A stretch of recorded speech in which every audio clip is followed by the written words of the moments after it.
में during pregnancy mother की diet और उसका टेंशन लेवल भी इम्पोर्टेंट है, बिल्कुल यहाँ तक कि उसका अल्कोहल कंजम्पशन। बिल्कुल बिल्कुल आपकी बिल्कुल सही बात है कि जेनेटिक जो डिसऑर्डर्स आ रहे हैं या जो लिम्ब डेफिशिएंसीज आ रही हैं, डिफेक्ट्स आ रहे हैं, उनमें कहीं ना कहीं आपकी डाइट का बहुत मेजर रोल है और अल्कोहल कंजम्पशन का रोल है। आपकी मेडिकेशन, आपकी थायराइड की दवाइयाँ चल रही हैं, या आपका स्ट्रेस लेवल, या आपकी कैसी लाइफस्टाइल है, आप फिजिकली एक्टिव हो या नहीं, या आपके शरीर में कोई इन्फेक्शन हो गया, ये चीज़ें बहुत हद तक कंट्रीब्यूट करती हैं। बिल्कुल, हमने इसीलिए ऑर्थोपेडिक की शुरुआत में ही डॉक्टर रमा त्रिपाठी को इनवाइट किया था कि ऑर्थोपेडिक से रिलेटेड डाइट बहुत इंपॉर्टेंट है, और यहाँ जो चल रहा है वो भी उतना ही इम्पोर्टेंट हो जाता है। सो डॉक्टर गौरव, आपने सबसे छोटी किस उम्र के बच्चे की सर्जरी की है? मैंने 4 दिन के बच्चे को ऑपरेट किया था, जिसके रिस्ट में इन्फेक्शन था और उसके रिस्ट के अंदर, बोन के अंदर इन्फेक्शन था, बोन के अंदर पस भरी हुई थी। और हमने एट डे 4 उसको ऑपरेट करा था, वो पस निकाली थी। उसके बाद बच्चा बहुत ही ड्रामेटिकली इम्प्रूव किया और अब वो 3 साल के आसपास हो गया, उसकी रिस्ट का फंक्शन एकदम परफेक्ट है। फिर मैंने एक 20 दिन के बच्चे को ऑपरेट किया था जिसके हिप में इन्फेक्शन हो गया था, और उसका भी बहुत अच्छा रिजल्ट है, वो बिल्कुल नॉर्मल बच्चों की तरह चलता है। और उसके बाद महीने के तो बहुत सारे बच्चों को हमने ऑपरेट किया, बट अर्लीस्ट अगर हम बात करें तो यस, 4 डेज के बच्चे का मैंने ऑपरेट किया। लेकिन आपकी बात से बहुत सारा बल मिलता है, जिसमें आपने बहुत सारी बीमारियों का नाम तो लिया ही लिया, साथ में आपने कहा 100% क्यूरेबल है। यस। सो ये बहुत बड़ा अपने आप में एक संबल है। सो डॉक्टर यशवीर, आप भी इस तरह के बच्चों को रोज ही देखते होंगे, और सीपी के जो हमारे बच्चे होते हैं उनमें आपने बिल्कुल कहा कि जब जब उनका पैर की प्रॉब्लम आई तब वो आपके पास है, और फिर पता चल रहा है कि कारण तो कुछ और है, मतलब वो कारण सिर्फ वो पैर का नहीं है, यहाँ से रिलेटेड है कहीं से। तो उसमें एक बच्चे की वो थेरेपी, वो उसको जो भी हम सपोर्ट सिस्टम दे रहे हैं वो एड, इसके अलावा उसमें बहुत सारे साइकोलॉजिकल बिहेवियरल इश्यूज आ जाते हैं, बहुत सारे इमोशनल इश्यूज आते हैं, और पेरेंट्स के पास में बहुत सारा कुछ हो जाता है। How do you manage all this? देखिए मैडम, जो ईएमआर डिपार्टमेंट होता है, ये बेसिकली देखिए दो दो कॉन्सेप्ट होते हैं। एक मल्टी डिसिप्लिनरी कॉन्सेप्ट होता है और एक इंटर डिसिप्लिनरी कॉन्सेप्ट होता है। मल्टी डिसिप्लिनरी कॉन्सेप्ट आप बहुत सुने, कॉमनली नाम सुना होगा कि फला हॉस्पिटल मल्टी डिसिप्लिनरी टीम है। मल्टी डिसिप्लिनरी टीम में क्या होता है कि एक ऑर्थोपेडिक सर्जन है, एक फिजियोथेरेपिस्ट है, ऑक्यूपेशनल थेरेपिस्ट है, सबके अपने अपने कैबिन बने हुए हैं, चैम्बर बने हुए हैं। सभी लोग उसको, पेशेंट वन बाय वन जाता है, अपना देखता है और अपना चला जाता है। जो रिहेबिलिटेशन मेडिसिन, या जिसको पीएमआर के नाम से जाना जाता है हिंदुस्तान में, फिजिकल मेडिसिन एंड रिहेबिलिटेशन, ये डिपार्टमेंट बेसिकली इंटरडिसिप्लिनरी टीम के कॉन्सेप्ट पर काम करता है। इंटरडिसिप्लिनरी टीम मतलब कि जैसे क्रिकेट टीम होती है, जब तक पूरे 11 प्लेयर एक साथ नहीं बैठेंगे तब तक आप रिजल्ट, वर्ल्ड कप आप नहीं जिता पाएंगे। ये हम लोग के लिए वर्ल्ड कप जीतने जैसा होता है। हर बच्चा को अगर हमने एबल कर लिया तो वो हमारे लिए वर्ल्ड कप, और वो हम जब तक हमारी टीम साथ में नहीं बैठेगी तब तक वर्ल्ड कप नहीं जीत सकते। हाँ, मैच खेल सकते हैं, खेलते रहेंगे, लेकिन जीत नहीं पाएंगे। तो इंटरडिसिप्लिनरी टीम का कॉन्सेप्ट ये होता है कि उसमें पीएमआर डिपार्टमेंट के अंदर पीएमआर डॉक्टर रहेगा, साथ में पूरी टीम एक साथ रहती है। फिजियोथेरेपिस्ट भी उसी छत के नीचे रहेगा, ऑक्यूपेशनल थेरेपिस्ट भी उसी छत के नीचे रहेगा, साइकोलॉजिस्ट भी हमारे साथ टीम में रहेगा, सोशल वर्कर भी हमारे साथ रहेगा, इवन पीर काउंसलर भी एक हमारे साथ रहता है। पीर काउंसलर एक शायद नया टर्म हो। पीर काउंसलर मतलब कि सेम डिजीज से ग्रसित कोई मरीज हमारा जो पुराना हमने रिहेब किया है, रिहेबिलिटेशन जिसका किया है, वो भी हमारे साथ टीम ज्वाइन करता है।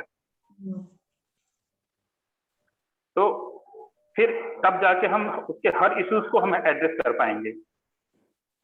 फिजिकल इम्पेयरमेंट हुआ, साइकोलॉजिकल इम्पेयरमेंट हुआ, या मेडिकल इश्यूज जो भी हैं, उसको तभी हम डील कर पाएंगे जब सारी टीम हो। इसमें हो सकता है ऑर्थोपेडिक सर्जन को इन्वॉल्व करना होता है, तो फिर ऑर्थोपेडिक सर्जन को भी इन्वॉल्व किया जाता है, न्यूरो सर्जन की जरूरत होती है उसको भी इन्वॉल्व किया जाता है। तो इस तरीके से जब पूरी टीम एक साथ काम करेगी तब जाके आप रिजल्ट दे पाएंगे जो हमें चाहिए, एक्चुअल में जो रिजल्ट होना चाहिए हमारी थेरेपी का या हमारी ट्रीटमेंट का। मल्टीडिसिप्लिनरी में गोल्ड स्टैंडर्ड इसी को बोला जाता है। इंटरडिसिप्लिनरी टीम अप्रोच को एक्चुअली गोल्ड स्टैंडर्ड बोला जाता है।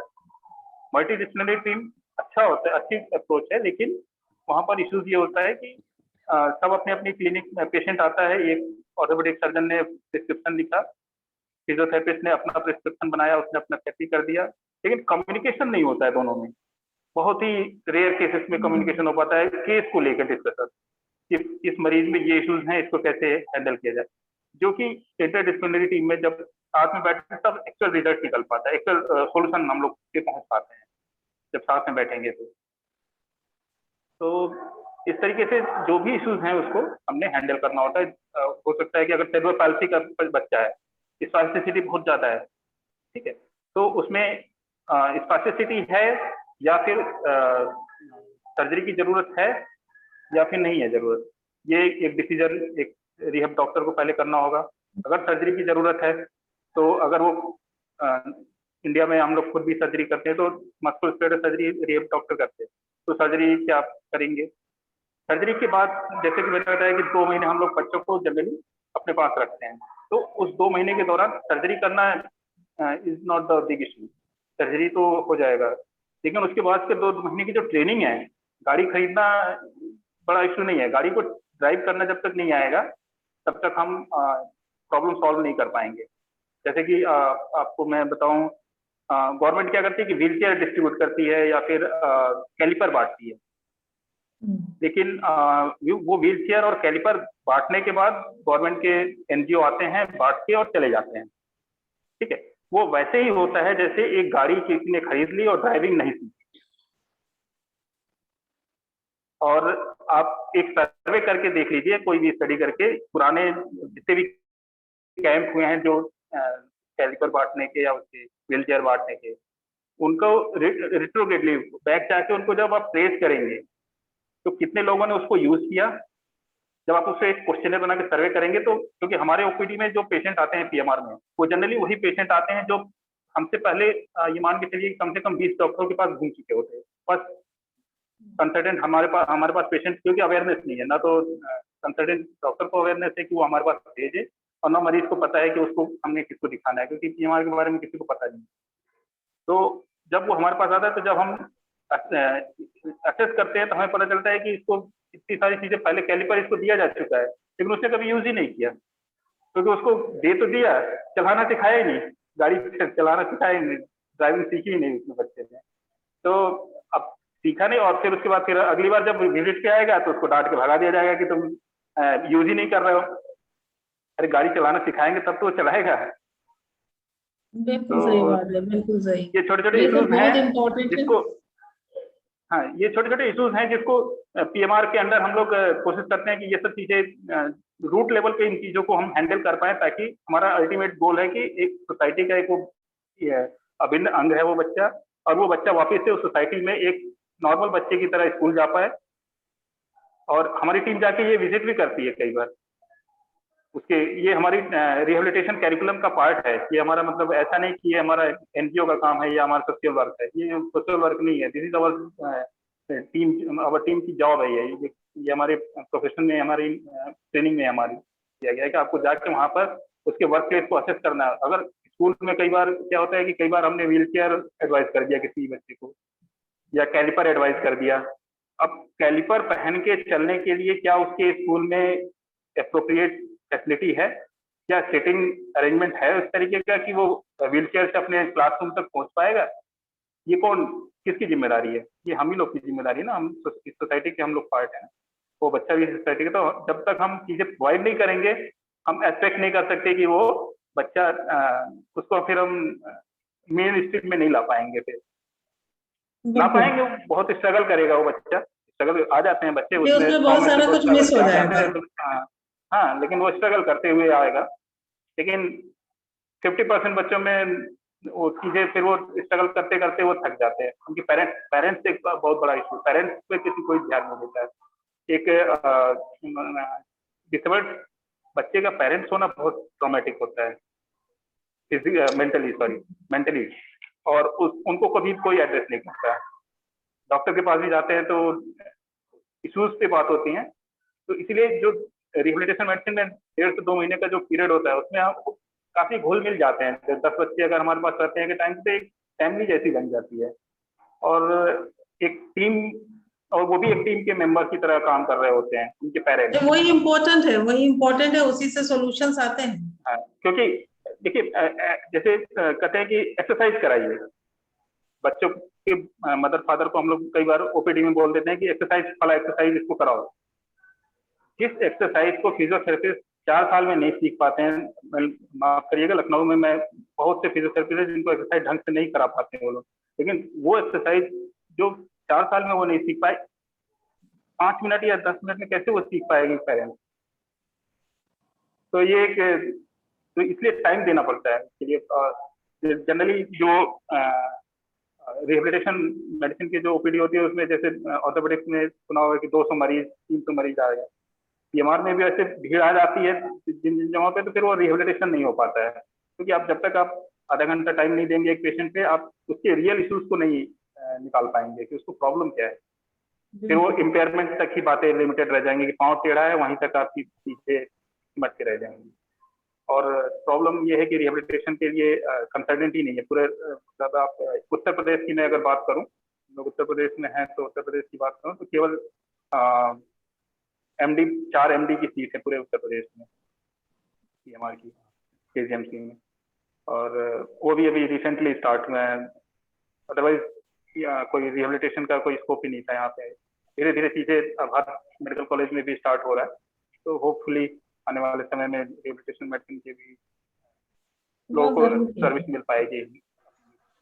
यस, बहुत जरूरी है। डॉक्टर गुप्ता, मेरे जहन में एक और इशू आ रहा है। डॉक्टर सर कुछ बात करना चाह रहे थे, सर ने शायद हाथ वो किया था डॉक्टर। हाँ, मैं ये कहना चाह रहा था कि जो डॉक्टर यशवीर ने बिल्कुल सही बात करी, मल्टी डिसिप्लिनरी हम लोग, मतलब मैंने ये चीज़ अहमदाबाद में अपनी फेलोशिप में सीखी कि एक होती है कॉम्प्रिहेंसिव अप्रोच, कॉम्प्रिहेंसिव क्लिनिक। तो अब हम कॉम्प्रिहेंसिव ब्रेकियल प्लेक्सस क्लिनिक करते हैं, जिसके अंदर अगर किसी बच्चे की हाथ की नसें काम नहीं कर रही तो हमारे साथ एक फिजियोथेरेपिस्ट, एक प्लास्टिक सर्जन और हम पीडियाट्रिक ऑर्थो मिलके उसको देखते हैं, ताकि हम एक सिंगल सॉल्यूशन दे पाए बजाय कि, और हमारी एक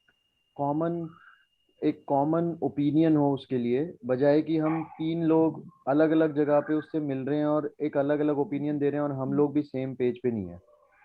ऐसे ही एक हमारी कॉम्प्रिहेंसिव ऑर्थो एंडो क्लिनिक है जिसमें हम पीडियाट्रिक एंडोक्राइनोलॉजिस्ट को इन्वॉल्व करते हैं, और फिजियो को, जैसे ऑस्टियोजेनेसिस इम्परफेक्टा या रिकेट्स हो गया, कॉम्प्लिकेटेड रिकेट्स हो गया, vitamin D resistant, vitamin D dependent rickets. एक तो सिंपल रिकेट्स है जिसमें चलो कोई भी विटामिन डी, पीडियाट्रिशियंस वगैरह भी विटामिन डी दे सकते हैं, मैनेज हो जाता है, लेकिन कुछ होते हैं जो रेजिस्टेंट हैं, हाइपोफॉस्फेटेमिक हैं, जिनमें आपको एक पीडियाट्रिक एंडोक्राइनोलॉजिस्ट की ज़रूरत है।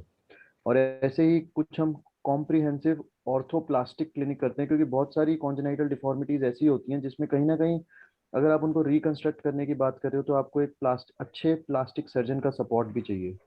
तो इस तरीके से ये जो कॉम्प्रिहेंसिव अप्रोच की बात करी, मैं इससे एकदम सहमत हूँ डॉक्टर यशवीर से कि हमें अगर एक बच्चे की केयर में, सीपी में अगर बात करें, तो हमारे को कहीं ना कहीं फिजियोथेरेपिस्ट तो बैकबोन है ही उनकी, उसके अलावा कहीं ना कहीं पीडियाट्रिक ऑर्थो, पीडियाट्रिक न्यूरो, कहीं ना कहीं occupational therapist, speech therapist, rehab, कहीं ना कहीं उनको कई बार ऑफ्थैल्मिक इश्यूज हैं, कई बार ईएनटी इश्यूज हैं, कई बार डेंटल इश्यूज हैं। तो एक कॉम्प्रिहेंसिव अप्रोच ज़रूर चाहिए हमें, खासकर इन तरीके की बीमारियों में, अगर आपको एक ऑप्टिमम रिजल्ट देना है, एक अच्छा रिजल्ट देना है। तो this was the point I wanted to highlight. बिल्कुल सही सर। और हमारी जो डॉक्सनियर में की ऐप है, जिसमें हमने कोशिश की है कि हम कुछ एक्सपर्ट्स को उसमें लेकर आए, तो उसमें हमने एक अम्ब्रेला भी तैयार किया है स्पेशल बच्चों को लेकर। डॉक्टर यशवीर, आपकी सहायता की और गाइडेंस की वहाँ बहुत जरूरत है, कि हमारे जो स्पेशल बच्चे हैं उनके लिए, उनमें सारे बच्चे केवल सीपी के नहीं है, बाकी भी बहुत सारे इश्यूज हैं। तो एक कोशिश है जिसमें एक स्पीच थेरेपिस्ट, एक ओटी स्पेशलिस्ट, एक पीटी स्पेशलिस्ट, ऐसे करके कि हाँ, उनके थ्रू हम अपनी बात वहां तक पहुंचा सके। उन पेरेंट्स के लिए बहुत बड़ी इंपॉर्टेंट चीज होती है, जिनके पास में ऐसा बच्चा होता है, वो मिसगाइडेड होते हैं, अनअवेयर होते हैं, बहुत तरह के लोगों से बहुत सारी सलाहें उनके साथ में वो एकदम दबे रहते हैं।